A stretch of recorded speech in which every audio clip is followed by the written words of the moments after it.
Vamos começar. Muito do que eu vou apresentar aqui se baseia em dois artigos que eu publiquei já faz um tempo até, né? Ambos que advindos da minha pesquisa de doutorado, né?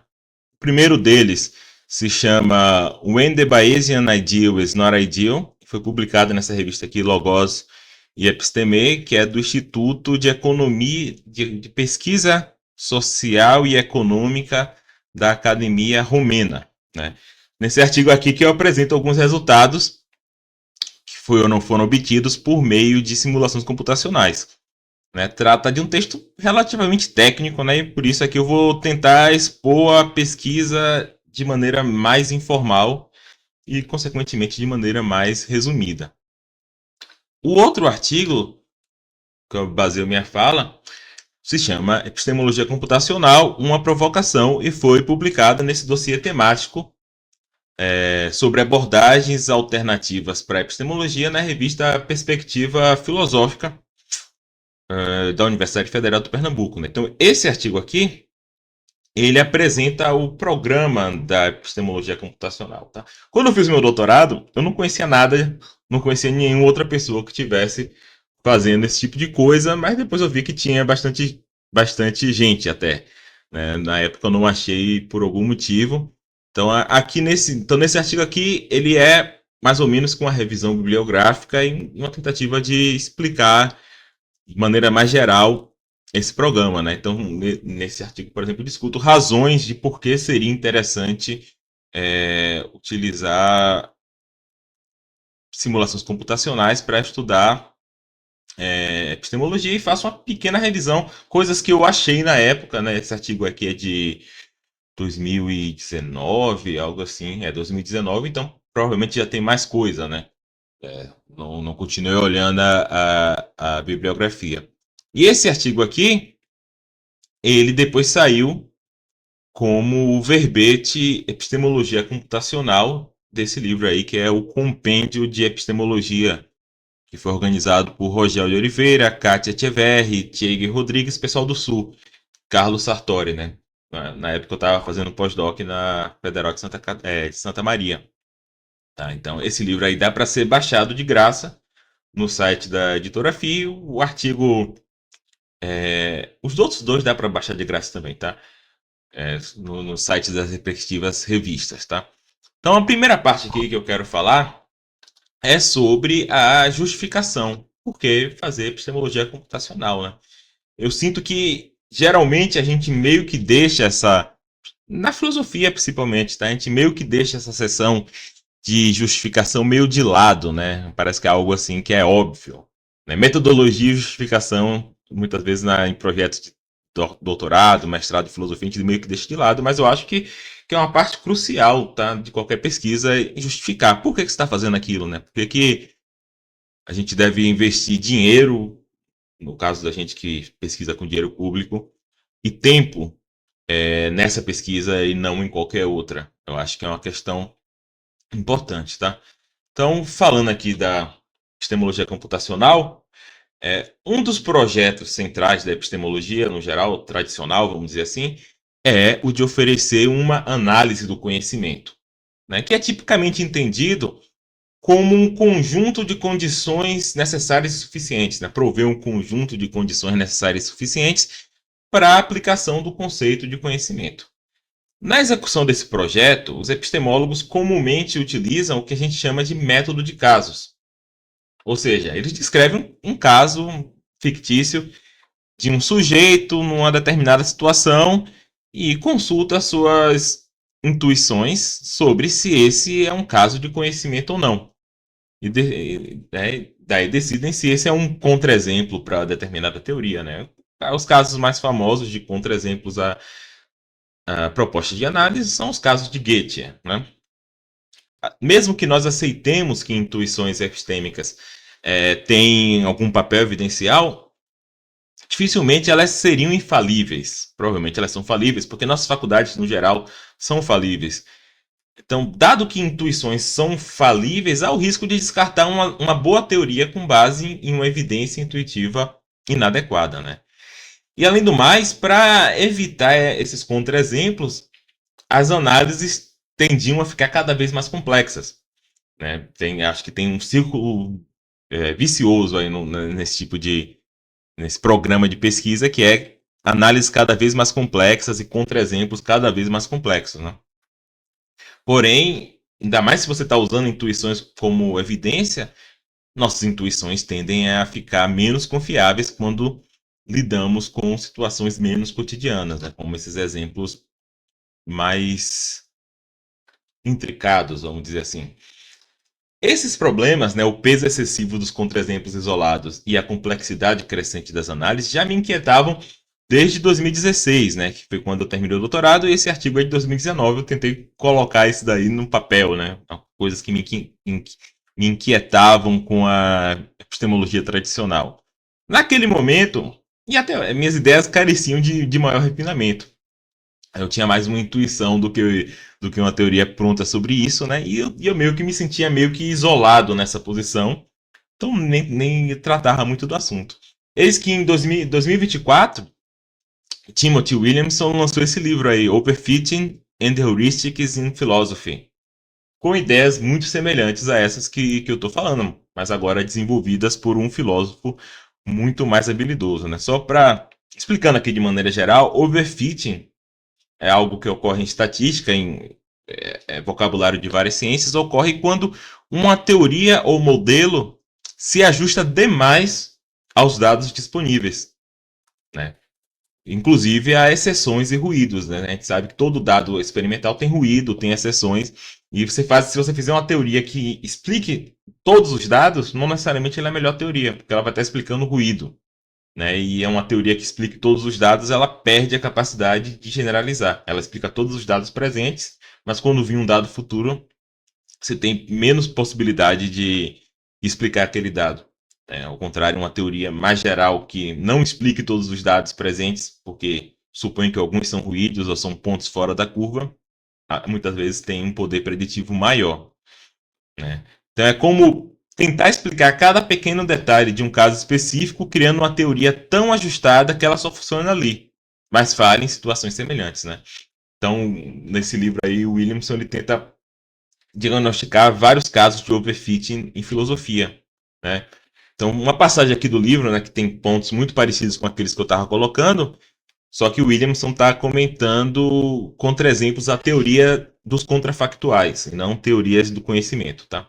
Ele fala o seguinte: um aspecto que me pegou de surpresa foi a veemência com que muitos filósofos competentes rejeitaram que contrafactuais impossíveis, contrapossíveis, sejam vacuosamente verdadeiros com base naquilo que consideravam contra-exemplos decisivos. Os supostos contra-exemplos em si não me surpreendem. É claro que, pré-reflexivamente, alguns contrapossíveis, como se existisse um maior número primo, isso não faria diferença para a matemática, me parecem repulsivos, né? Me parecem falsos. Né? Porque se existisse um maior número primo, seria uma revolução da matemática, né? Alguém descobrir que existe um maior número primo. O que eu achei ingênuo, ou mesmo leviano, foi a confiança com que teorias lógicas e semânticas, cuidadosamente desenvolvidas, elegantes e potentes, foram descartadas com base em impressões iniciais tão pouco críticas. E a situação só piorava quando alternativas desajeitadas, frágeis e pouco explicativas, como os quadros semânticos com mundos impossíveis, ele não gosta de mundos impossíveis, eram invocadas para justificar a qualquer custo aquilo que essas primeiras expressões sugeriam. Então a tese de Williamson nesse livro, né, ainda não li esse livro com a calma necessária, li o começo, na verdade, os 4 primeiros capítulos, mas queria estudar melhor ele, é que supostos contra-exemplos nos soam convincentes porque confiamos em heurísticas. Então ele acha que esses contra-exemplos batem em heurísticas que nós temos, atalhos cognitivos, que em alguns casos específicos falham. Nesses casos seriam os casos em que nossas intuições falham. É algo análogo ao famoso caso da Linda, né? A gente tem uma heurística da representatividade, que nos ajuda a calcular a probabilidade, mas ela nos leva a julgar mais provável que Linda seja uma bancária feminista do que Linda seja uma bancária, que contradiz as regras da probabilidade. Né? Eu não vou entrar aqui nesse ponto muito profundamente. É só aqui levantar algumas questões sobre essa ideia de usar intuições, né, como arma principal da epistemologia. Então, dado esses problemas, me parece ser uma boa ideia utilizar outros métodos também, pelo menos, ao menos em conjunto com as intuições. Uma ideia seria utilizar métodos científicos experimentais, né? Como, por exemplo, métodos da psicologia, é o caso que fez a X-File. Mas tem outro problema aqui, né? A epistemologia tem um caráter normativo que os métodos científicos parecem não sustentar. Né? Do fato de o ser humano raciocinar de determinada forma, daí não se segue que é racional, é razoável, né? A gente sabe que a gente tem vários vícios, vieses, vícios epistêmicos, etc. Né? Então, nesse sentido também é difícil conceber como dados sobre humanos, como humanos de fato raciocinam, poderiam sustentar conclusões normativas. Né? Então, esse tipo de argumentação é chamado de objeção normativa, né? Lá do Kim, etc. Tem uma discussão com Quine. E minha ideia é que a epistemologia computacional tenta evitar esses problemas. Né? Tanto o fato de usar dados sobre humanos, manter a epistemologia como sendo um tipo de estudo normativo e não utilizar evidências como evidências. Tá? No artigo eu desenvolvo isso melhor, não vou ter tanto tempo assim de tratar aqui. Então vamos falar aqui um pouco da epistemologia computacional. Tá? Então, no estudo típico de epistemologia computacional, é construída uma simulação computacional em que agentes artificiais, que são construídos para exibir uma prática epistêmica de interesse, por exemplo, formar as crenças a partir da teoria da probabilidade, ou formar as crenças a partir de determinada lógica não monotônica, algo desse tipo, algo que você quer estudar. Então você faz um agente que raciocine daquela maneira, coloca ele em algum tipo de ambiente, que pode ser mais abstrato ou não, e faz ele ter evidências a partir do ambiente e ter que atualizar suas crenças, né? Formar suas crenças, manter crenças dado o input do ambiente, e aí você, por você estar fazendo, por ser um programa de computador, né, seu agente, você pode pedir para em algum determinado momento ele cuspir ali suas crenças, né?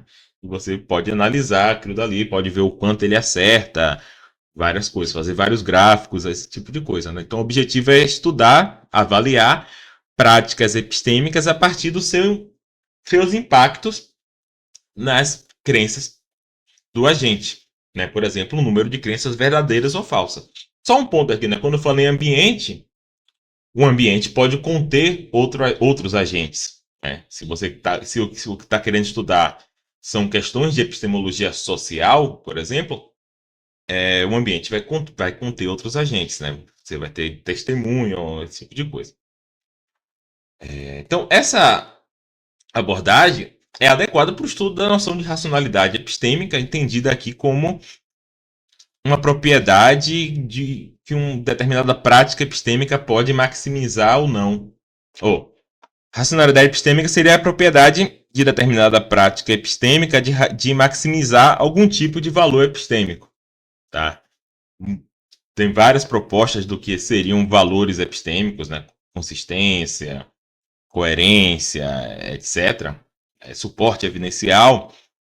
Mas nas últimas décadas, né? E cada vez mais fica mais estranho falar nas últimas décadas, porque é algo da década de 90, né? Já está ficando antiga. Alguns epistemólogos têm argumentado que a fonte fundamental de valor epistêmico para uma prática epistêmica qualquer é o quanto ela maximiza a quantidade de crenças verdadeiras e minimiza a quantidade de crenças falsas do agente. Essa posição é chamada de veritismo. Tá? Veritismo é o nome dado por Goldman, né? Mas você vê que aí no slide tem até uma citação do William James, no século XIX. Believe truth, shun error. Basicamente essa é a ideia, né? O valor epistêmico tem a ver com ter crenças verdadeiras e não ter crenças falsas. Nem toda epistemologia computacional é veritista. Mas a maioria dos estudos publicados, pelo menos ao menos que eu tive acesso, segue essa tendência. Por quê? Porque o apelo ao métodos computacionais numa abordagem veritista é muito grande, porque você está no controle total da simulação. Então você consegue de fato ver se as crenças são verdadeiras ou falsas, porque você sabe qual é o ambiente, O ambiente que você construiu é artificial, você sabe qual é a crença, você consegue muito facilmente avaliar aquela crença, diferente se você estivesse lidando com agentes reais, né? Só um ponto, tá? É geralmente aceito que a racionalidade tem um tipo de caráter subjetivo, que estaria relacionado à probabilidade evidencial, epistêmica, subjetiva de crenças serem verdadeiras. Então, por isso, a racionalidade geralmente é relacionada não ao a maximização atual de um valor epistêmico, mas a maximização de um valor esperado. Tá? Do ponto de vista do agente, determinada crença maximiza o valor epistêmico esperado, algo desse tipo. Tá? Por isso que quando a gente faz simulações, por isso que eu botei aqui ambientes gerados aleatoriamente, a gente não analisa um ambiente só, porque o agente ele pode ter formado crenças verdadeiras naquele ambiente por sorte, algo desse tipo.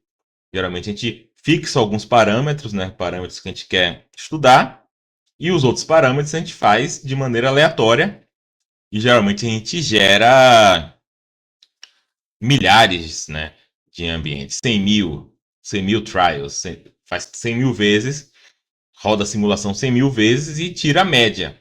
Né? Essa média, ela mimetiza o valor esperado.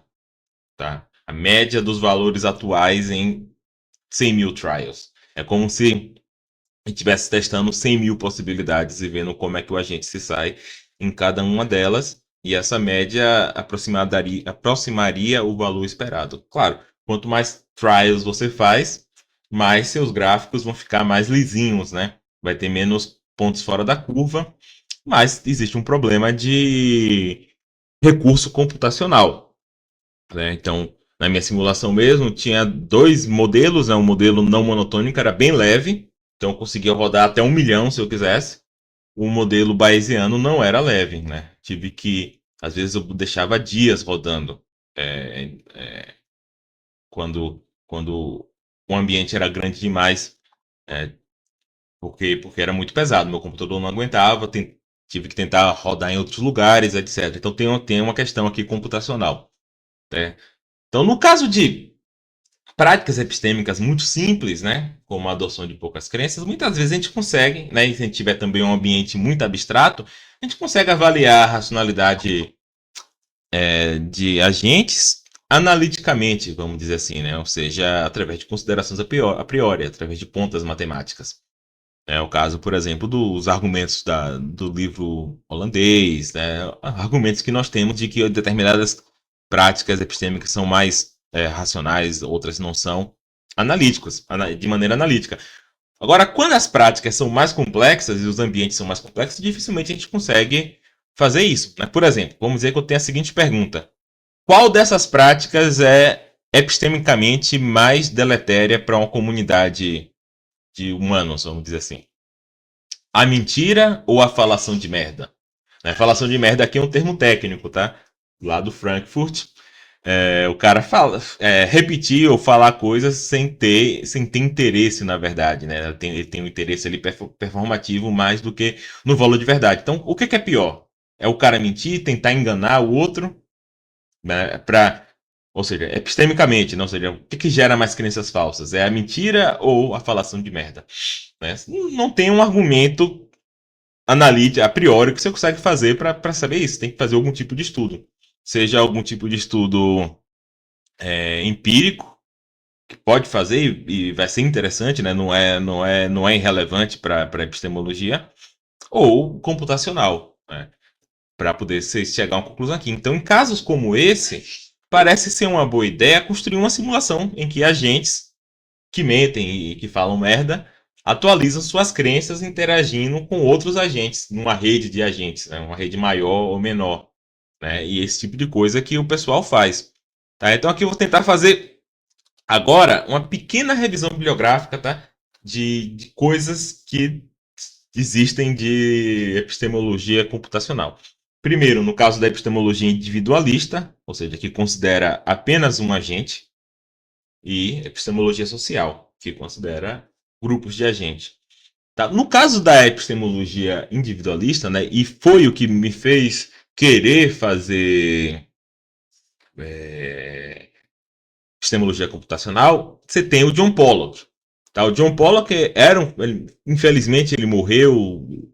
Eu fui fazer o doutorado querendo estudar com Pollock ou fazer uma coisa com Pollock. Ele morreu exatamente no ano que eu estava indo para o doutorado, 2009, 2010. Então, John Pollock é um dos precursores do uso de ferramentas computacionais na epistemologia individualista. Tá? Ele implementou suas propostas sobre raciocínio não monotônico, anulável, né, defeasible, tem nomes diferentes para isso. Teoria da decisão também, num agente de IA chamado Oscar. Né? Então, apesar do Pollock ter morrido, a página do projeto Oscar tá online até hoje. Tá? Esse print aí eu tirei ontem. E lá tem os códigos. Tá? Só que Pollock ele usa uma linguagem de programação bastante comum hoje em dia, que é a Lisp. Tá? Então, Lisp é uma linguagem baseada no cálculo lambda lá do Church. É uma linguagem bem complicada, eu não sei. Bem diferente sei lá, de Python, Java, as coisas que a gente usa mais hoje em dia, porque ela é uma linguagem funcional, não, tem um nome específico, tá? Ela é de um tipo diferente, ela não é linguagem orientada a objeto. Mas tá lá. Então tem todos os programas lá do Oscar, dá para baixar, tentar rodar e tudo mais. Tem um código lá, né? Então, além disso, Pollock discutiu a implementação de várias teorias epistemológicas, as dele, né, em agentes de IA em diversos artigos e livros. Né? Tem um artigo de 99, né, bastante tempo atrás. Tem dois livros especificamente, um que chama How to Build a Person, Como Fazer uma Pessoa, de 89, nossa, de 89. E esse livro aí que foi o primeiro que eu li, que é Carpintaria Cognitiva.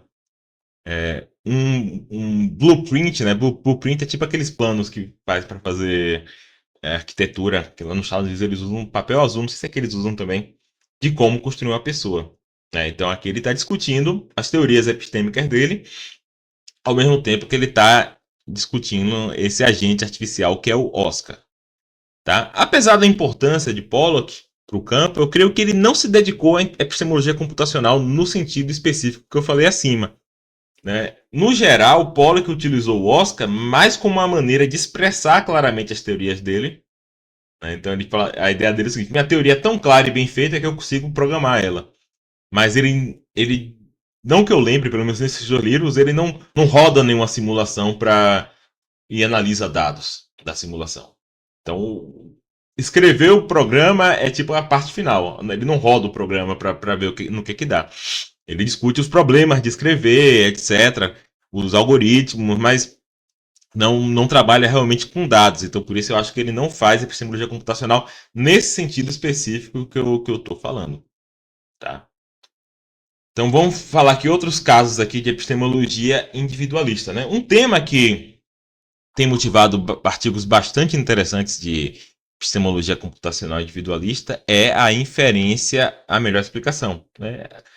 Não é bem certo chamar de abdução, às vezes alguém pode distinguir essas duas coisas, mas eu coloquei assim, abdução, só para vocês saberem do que eu estou falando. Você tem um conjunto de dados e você faz uma inferência para melhor explicação. Ou seja, qual é a tese que melhor explica aqueles dados? É um tipo de inferência que é importante na ciência, etc. E que ela é notoriamente difícil de formalizar e de entender como é que funciona. Então, alguns epistemólogos fazem trabalho de epistemologia computacional para entender como é que funciona a inferência e a melhor explicação. Então, comumente, humanos, cientistas, precisam decidir entre hipóteses com bases na evidência disponível. Né? Uma hipótese de como essa decisão pode ser feita racionalmente é que julgamos qual hipótese melhor explica a evidência disponível e fazemos, então, uma inferência para melhor explicação. Então, como eu falei, tem dois desafios para para estudar a inferência para melhor explicação, que é como é que ela deve ser entendida e formalizada, e como é que será que inferência para melhor explicação maximiza o valor epistêmico? Como é que a gente tem dados para dizer isso? Será que de fato nesse sentido é uma inferência racional? Então, aqui tem dois artigos, tem mais artigos, tá? Então, Glass, um artigo de 2012, investiga diferentes formalizações da inferência melhor explicação, incluindo uma baseada no que ele chama de medida de coerência por sobreposição. Aí, às vezes, as coisas ficam bastante técnicas, tá? Então, não vou entrar nas tecnicidades, né? O Glass, ele construiu simulações em que um agente deve decidir qual é a melhor explicação para a evidência disponível entre um conjunto de hipóteses mutuamente exclusivas e exaustivas. E um ponto aqui importante, tá? Que é importante quando você faz simulação. Muitas vezes eu estou falando assim, um agente que tem que decidir qual é a melhor explicação. Muitas vezes são coisas muito simples que a gente tem que decidir, tá? Por exemplo, o agente ele tem uma série de dados sobre como a moeda caiu, se ela caiu cara ou coroa, e ele tem que decidir o grau de enviesamento da moeda. Será que ela é 50-50? Ela é uma moeda honesta? Ou será que ela está enviesada e se está quanto? Muitas vezes são coisas assim bem simples, tá? E o ambiente é simplesmente um gerador randômico de cara e coroa, tá? Por que tem que ser simples assim? Por causa da questão computacional. Meu estudo é bem mais complexo e, como eu falei, eu sofria com isso porque eu não tinha dificuldade de rodar. Então, os resultados do Glass ele sugere que a escolha baseada nessa medida de sobreposição maximiza o valor epistêmico em comparação com as rivais. E no caso em que só que no caso em que a evidência é incerta, né, sei lá, tem alguém jogando a moeda, mas está meio escuro e às vezes eu vejo errado se caiu cara ou coroa. Aí o resultado dependeria do grau de incerteza adotado, depende de quão incerta é o dado. Né? Isso é uma coisa bastante comum.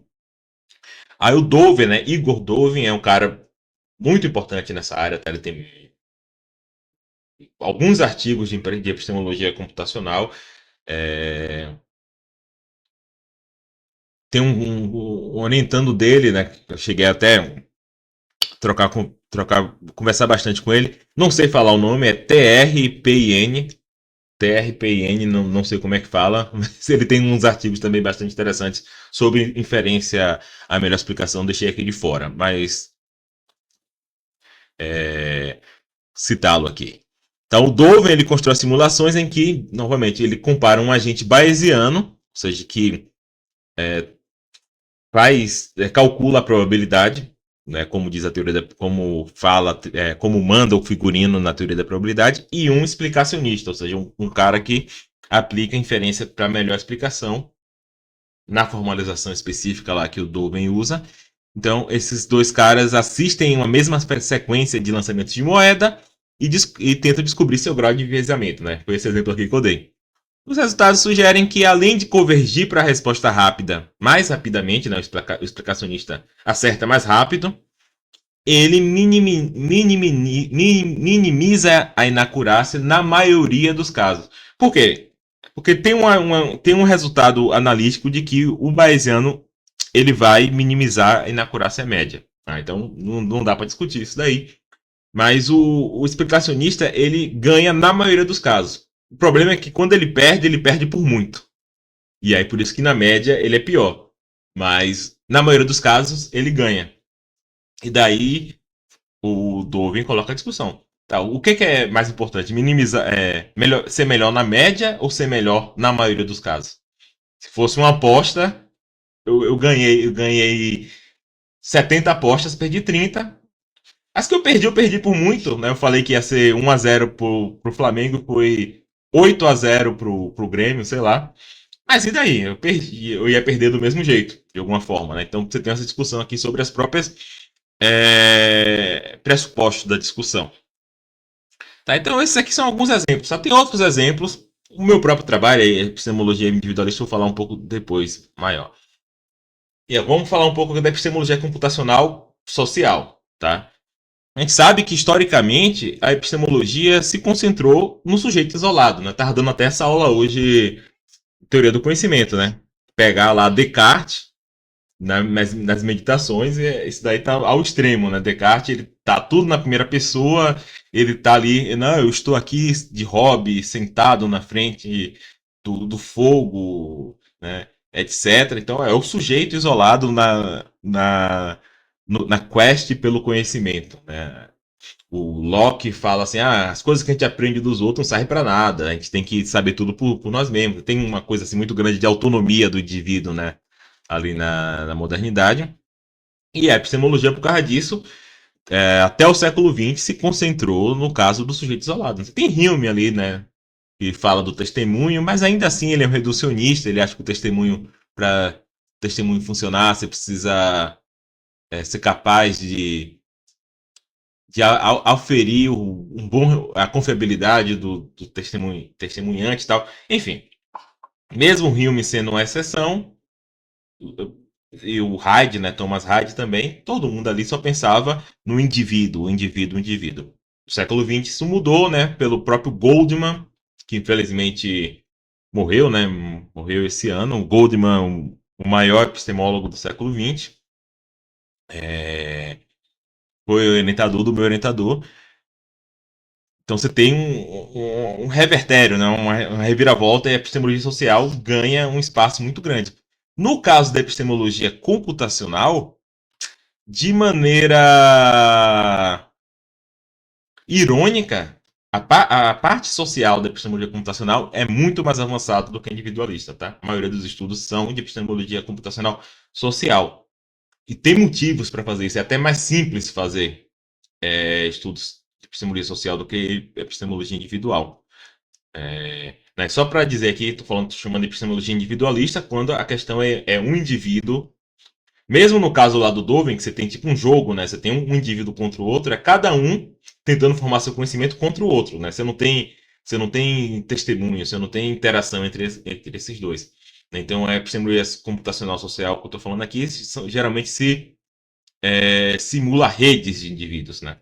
E por que é mais fácil? Porque como você está simulando uma rede de indivíduos, cada indivíduo é muito mais simples. Né? Cada indivíduo é, é, é muito mais simples. Né? No meu caso mesmo, e no caso do Pollock também, os indivíduos são muito mais complexos. Tem vários módulos diferentes, percepção, memória, etc. Um indivíduo na epistemologia social é basicamente um nodo num grafo, que vai fazer uma conta só. Tá? Mas bom para eles, né? Você consegue fazer mais coisas, tá? Então, um dos modelos computacionais mais populares na epistemologia social é esse modelo do Hexelman-Krause, tá? Esse é um modelo que vem da sociologia, tá? Então, originalmente, tem um estudo famoso do Hexelman-Krause que é sobre em que circunstâncias uma comunidade converge para uma opinião comum. Então, a questão dele aqui, perceba, não é epistêmica ainda, porque a questão aqui é de consenso, é uma questão social. Para a epistemologia seria importante saber o quanto eles convergem para a verdade, não para uma opinião comum. Você pode convergir para uma opinião comum que seja falsa. Né? É, então, só que esse mesmo modelo, que é um modelo bem simples, tá? Matematicamente é bem simples e é bem leve é fácil de programar e bem leve para rodar. Ele foi aplicado para epistemologia computacional social. A questão agora é saber sob quais circunstâncias uma comunidade converge para a verdade. Mais rápido, mais lento, se converge para a verdade ou não. Esse tipo de questão. Então, no modelo Hagsemann-Krause, eles representam uma comunidade de agentes que procuram determinar o valor de uma variável no intervalo 0 e 1. Então, essa é a questão, tá? Qual é o valor da variável? Pode ser de 0 a 1. Tem infinitos números, os agentes têm que tentar determinar o valor dessa variável.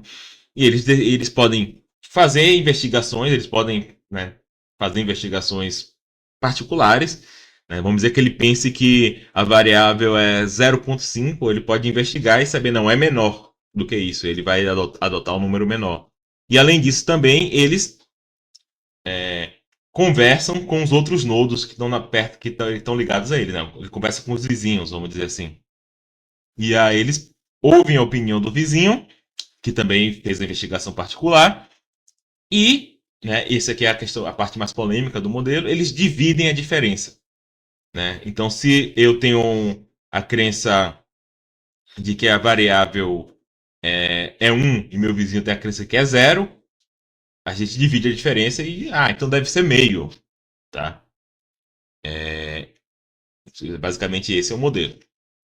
Então, usando uma versão modificada do modelo de Hexelman-Krause, Dovin, de novo, né, Igor Dovin, eu falei que ele era importante, argumenta que não existe uma resposta geral para a questão sobre se a comunidade deve adotar a prática de dividir a diferença. Será que essa prática é a melhor prática epistemicamente, do ponto de vista epistêmico? Né? Isso é relevante, por exemplo, quando a gente vai pensar em casos de desacordo entre pares.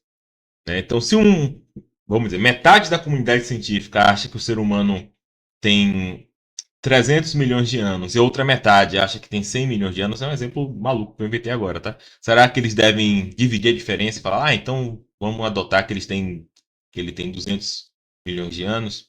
Por um lado, parece fazer algum sentido, né? Já que se eu sou humilde, eu sei que eu posso errar, eu sei que tem uma quantidade relevante de colegas meus que são tão inteligentes quanto eu, tão bem informados quanto eu, que têm uma opinião diferente da minha, parece fazer sentido eu pensar que eu devo enfraquecer minha opinião. Né? Eu devo me levar um pouco para o lado deles e eles também vice-versa. Né? Isso seria dividir a diferença. Então o Doven, ele exatamente simulou comunidades em que as pessoas dividem a diferença e comunidades em que as pessoas não dividem, as pessoas são mais cabeça duras. Elas ficam na, elas ficam na opinião delas e tentam convencer os outros. Então, os resultados dele é bastante interessante, né? Esse tipo de coisa.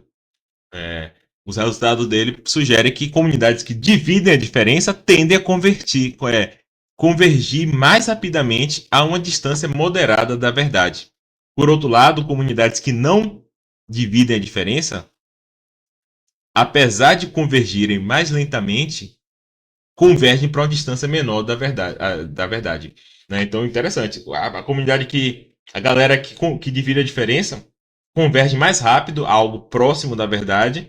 A outra comunidade, que é a galera mais cabeça dura, demora mais de convergir, mas, por outro lado, quando converge para mais próximo da verdade. Então, você tem aqui um trade-off, né, de velocidade. Então, parece que o fato de ser cabeça dura, existiam alguns cabeça duras na sociedade, tem alguma importância epistêmica. Né? Então, esse outro artigo aí do Crosscomb em Lowry, eles também usam o modelo Hexelman-Krause para investigar convergência em crenças vagas.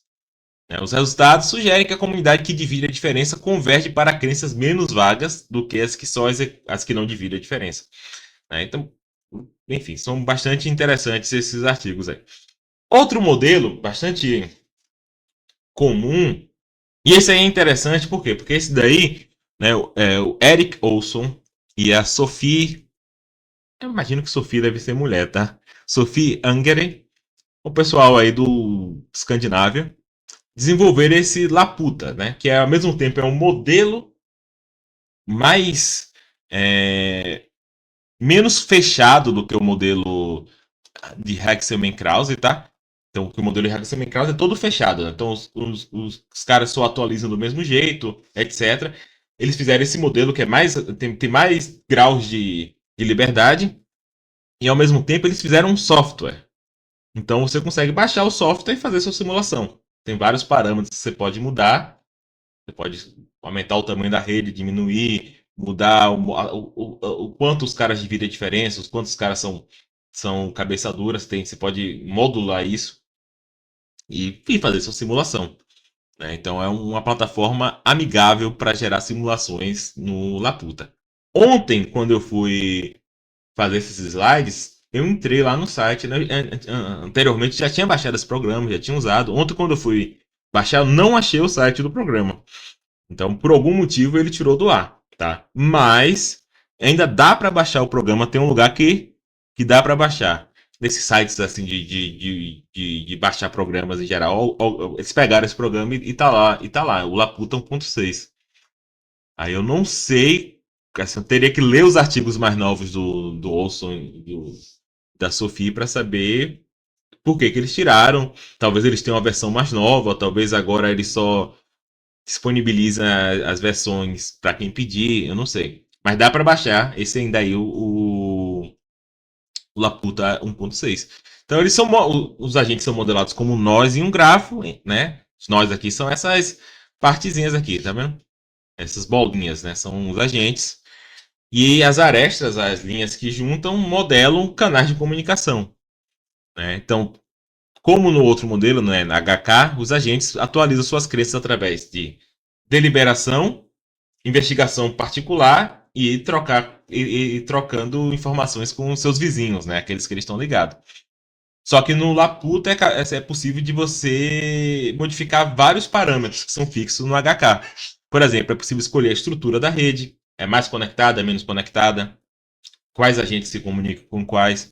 É possível fixar outros parâmetros, como limiar de certeza, quantos, quantos por cento de grau de crença o cara tem que ter para ele se converter a determinada opinião. O grau de confiança que cada agente tem com seus vizinhos, a chance dos agentes fazerem investigações individuais, a confiabilidade dessas investigações, etc. Você consegue mexer nisso tudo. E um ponto interessante é que é, nesse modelo, a cada atualização, além do agente atualizar seu grau de crença, ele também atualiza seu grau de confiança em cada um dos seus vizinhos. Então você consegue mexer em muitas coisas interessantes aí. Então aqui eu botei alguns artigos que utilizam esse modelo, né? Então o Han et al. Investigam como diferentes padrões de conectividade em redes sociais afetam a probabilidade de um grupo convergir para a verdade. Então ele testou 36 tipos de redes diferentes, com 10, 15, 18 agentes e diferentes padrões de conectividade, e o resultado sugere que quanto maior a conectividade, mais rápido a rede converge para uma opinião. Porém, esse é o ponto importante, contrariamente ao senso comum, menor é sua competência coletiva, ou seja, quanto mais conectividade tiver, as pessoas têm a opinião em comum mais rápido, mas menos para a verdade. Né? Redes que são menos conectadas convergem mais rapidamente para a verdade do que redes muito conectadas. Só que qual é o problema? Né? No extremo oposto da pouca conectividade, você tem as bolhas, né? Câmeras de eco, bolhas, que também são coisas que são estudadas em epistemologia computacional. Esse Palavancini utiliza bem o Laputa para discutir as condições gerais em que a polarização ocorre, e o Bert Baumgarten, né, que inclusive foi meu colega de doutorado, ele utiliza outro modelo, que é o NetLogo. Também tem na internet, dá para baixar, um programa, e ele para estudar o papel da imparcialidade nas câmeras de eco. Era bem bonitinha as simulações dele, assim, porque tinha tipo umas árvores que simbolizavam o conhecimento, havia uns bonequinhos assim. Mas enfim, então isso aqui é outro. Aí, já que a gente está já terminando, vou falar aqui um pouquinho do meu trabalho. Então, isso aqui é do artigo que tá saiu lá na Logos Episteme, When the Bayesian Ideal is Not Ideal. Né? Então é um estudo de epistemologia individualista, que eu estudo diferentes formas de lidar com incerteza. Tá? Epistemólogos bayesianos defendem que a racionalidade epistêmica deve seguir as regras da probabilidade. Né? A gente deve manter crenças coerentes com o cálculo probabilístico e atualizá-las por condicionalização bayesiana quando recebe novas evidências. Né? Então, você tem argumentos analíticos em favor desses dessas teses, né? E são argumentos corretos, não tem para onde correr. Porém, os principais argumentos da epistemologia bayesiana pressupõem que os agentes em questão têm graus de crença sobre todas as proposições relevantes, ou seja, esses argumentos pressupõem que os agentes são opinionados, eles têm opinião sobre tudo. Então, se você não tem esse pressuposto, os argumentos não valem. Daí eu queria testar o quanto essas teses bayesianas dependem desses pressupostos, ou seja, comparando um agente bayesiano, que é opinionado, que tem opinião sobre tudo, e um agente que não é opinionado. Às vezes ele suspende o juízo, ele não crê nem que P, nem que não P. Então, para fazer isso, eu projetei simulações de computador em que agentes estão enfrentando uma versão epistêmica do mundo de Olympus, que é um problema comum assim da literatura de inteligência artificial para estudar o raciocínio incerto. Então, eu analisei um agente bayesiano que cumpre as normas bayesianas e um agente não monotônico que não cumpre ele não é opinionado e ele não cumpre as normas bayesianas. Ele raciocina utilizando uma versão trivalente da Logic Programming, que é uma lógica não monotônica com aplicações computacionais. Tá? Então, como eu havia dito, o mundo de Wumpus, WW, é uma classe de problemas utilizada na literatura, né, no livro que eu estava estudando, no livro de Russell e Norby, quando eu fiz inteligência artificial no doutorado. Estudei para esse livro e essa classe de problemas no livro. Eu falei, vou usar esse daqui, porque eu já estou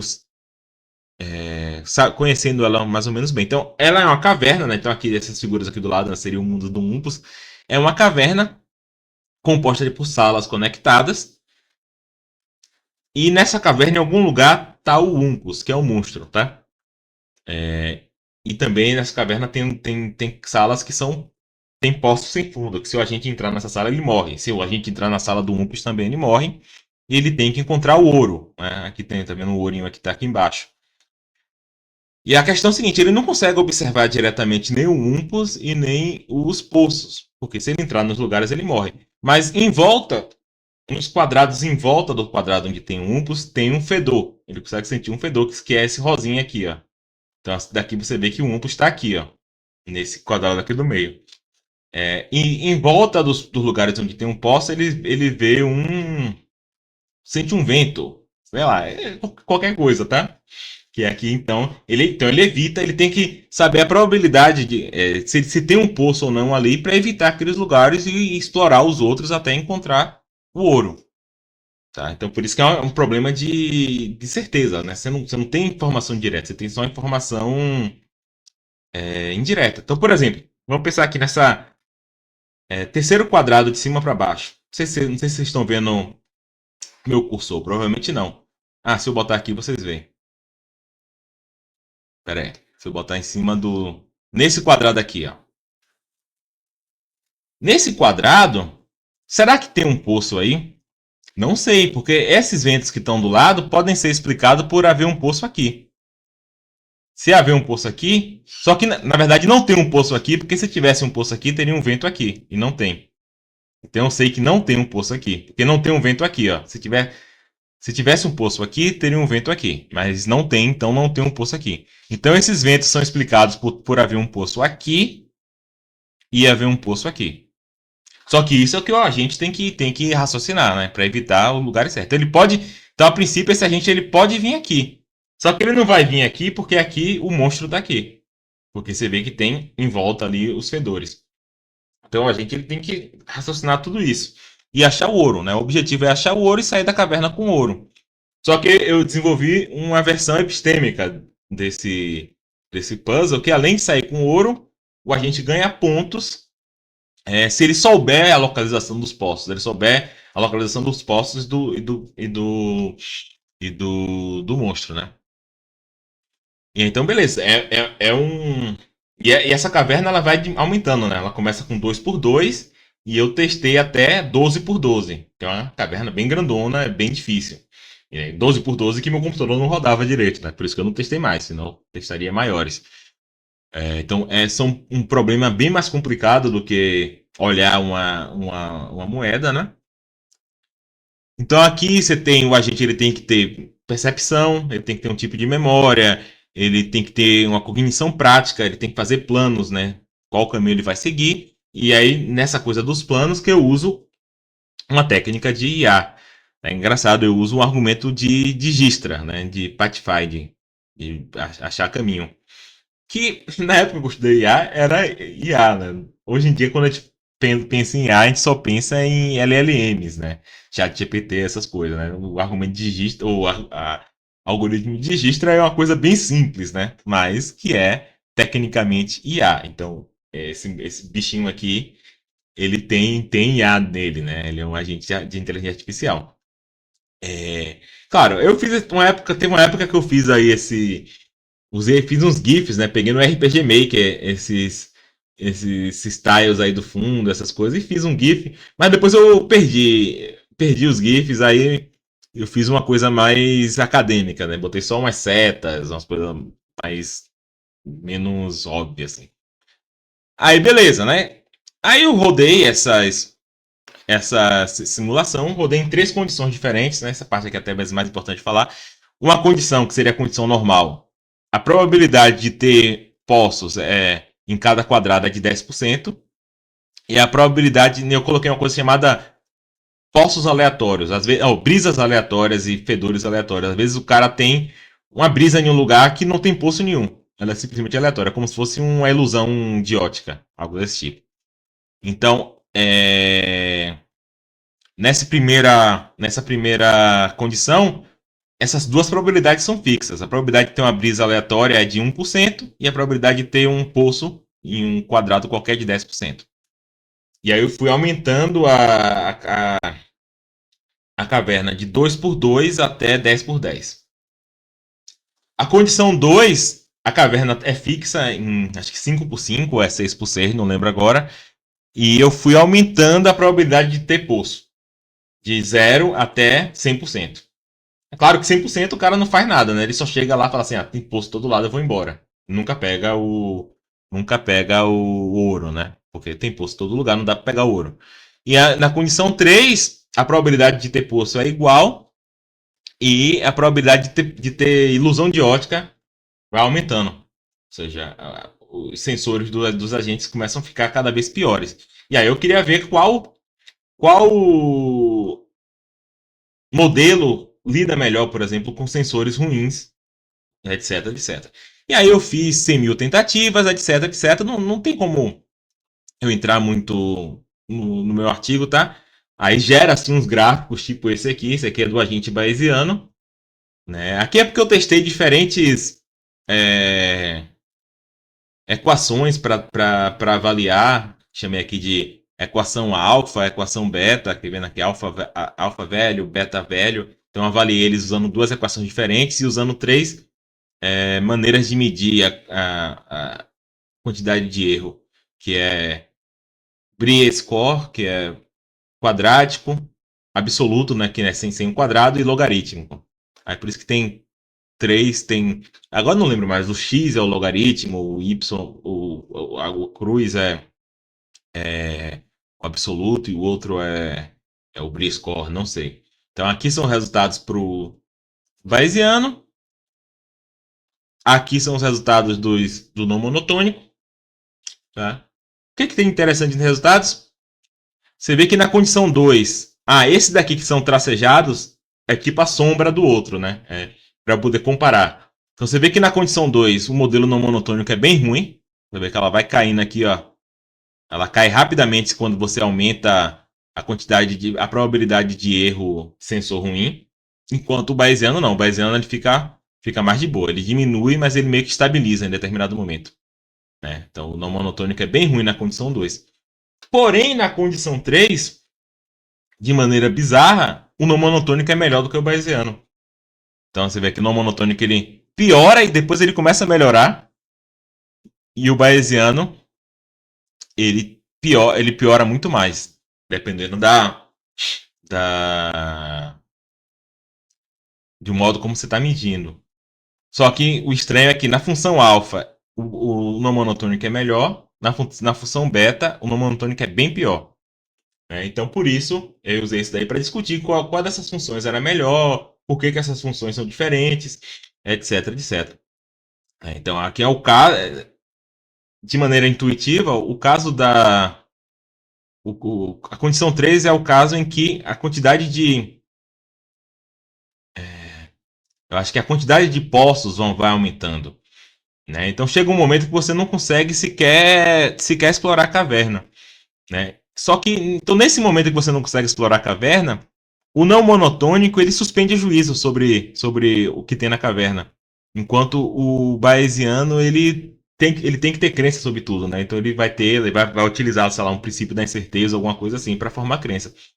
E nesse caso, parece que você suspender o juízo, ele é melhor do que você usar o princípio da incerteza, etc. Isso me fez depois escrever outro artigo, que era por que você não deve ser cético nem opinionado. Que foi meio. Não foi utilizando esses resultados, mas o que me levou a chegar a esse artigo foram esses resultados. Tá? Então, por isso também é interessante você fazer epistemologia computacional, que algumas coisas não são óbvias. E você, por você estar tendo que lidar com isso de uma maneira mais formal, você acaba pensando melhor sobre algumas coisas, sobre condições específicas, etc. Então é isso, pessoal. Valeu, qualquer coisa. Acho que dá um tempinho para algumas perguntas aí. É um prazer. Danilo, a gente tem agora 5 minutinhos para a gente fazer as perguntas, tá bom? E, gente, caso alguém queira fazer as perguntas, tem que ser algo bem objetivo e rápido. Alguém tem algum interesse em fazer as perguntas? Marcos? Vai. Agradecer. Fala, pô. É muito bom. É, eu queria que você assim, eu escrevi um artigo e meio o meu nome. Falou mais da eu escrevi um artigo.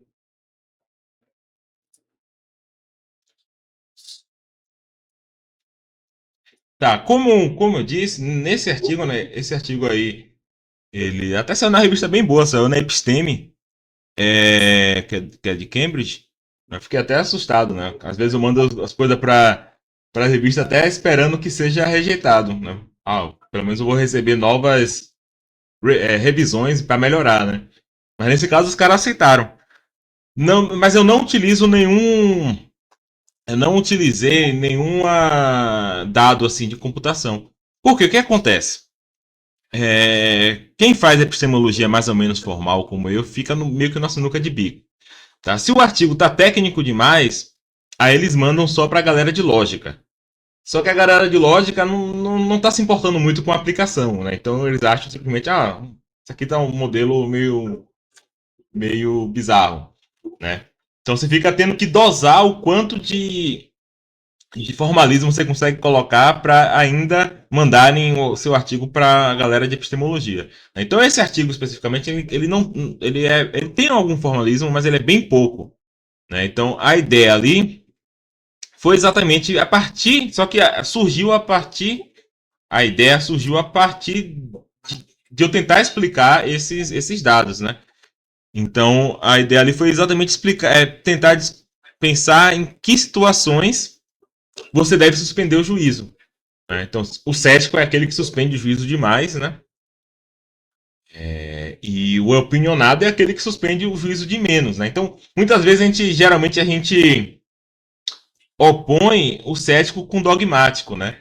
Mas tem essa oposição também entre o cético e o opinionado. O cara que ele procura ter opiniões sobre tudo, mesmo que a opinião dele seja assim, pode ser ou pode não ser, né? Seria 50%, seja um grau de crença baixo, algo desse tipo. Mas ainda assim parece que querer ter graus de crença sobre tudo, em algumas situações parece ser ruim, como nesse caso aí. Por mais que o agente bayesiano nessa simulação, ele, ele é um probabilista perfeito, tá? Ele nunca erra nenhuma probabilidade. E ainda assim, as crenças dele era pior do que o agente não monotônico. E o agente não monotônico nessa simulação, ele realmente forma a crença de uma maneira bem burra, não é burra, mas bem besta. Ele simplesmente fala assim, ele simplesmente conta ele simplesmente conta as evidências. Ó, tem 3 evidências em favor de ter do um estar aqui e tem 2 contra. Então ele deve estar. Sabe? Ele não faz nenhum cálculo. Ele tem 3 a favor, 2 contra. Se tem 3 a favor e 3 contra, então suspende o juízo. Então é um agente que de alguma forma ele é bem pouco reflexivo e ainda assim ele em uma medida específica, tá? Que é a função alfa, que foi a medida que eu propus, mas eu tento argumentar que ela é sensível às nossas limitações cognitivas, etc. Nessa medida, esse agente vai melhor do que o Bayesiano. né? Então parece haver. A partir daí comecei a ter a ideia de que parece haver alguma virtude em fazer menos, né? Então, virtudes. Estou até escrevendo um artigo com esse nome, virtudes da omissão. Às vezes existe virtude em você omitir, em você fazer menos. Virtude epistêmica, né? E aí o artigo era meio que sobre isso. O artigo sobre não ser opinionado era sobre a discussão entre essas duas funções, discussão como talvez o modelo em que supõe que agentes são opinionados é um modelo que idealiza demais os agentes, né? Porque o cara ser opinionado, além de tudo, dá muito trabalho, né? Como eu falei, o agente bayesiano eu não conseguia rodar no meu computador. Teve um momento que eu tive que pedir para o meu irmão, que trabalha num centro de pesquisa na França, rodar no computador do centro de pesquisa dele, porque meu computador não rodava. E meu irmão rodava lá, e ainda assim o não monotônico ia melhor, né? Então, é, é, isso aí foi algo que, por mais que não venha diretamente das simulações, que o fato de eu estar tentando fazer essas simulações e tentando interpretar os resultados me fez pensar depois.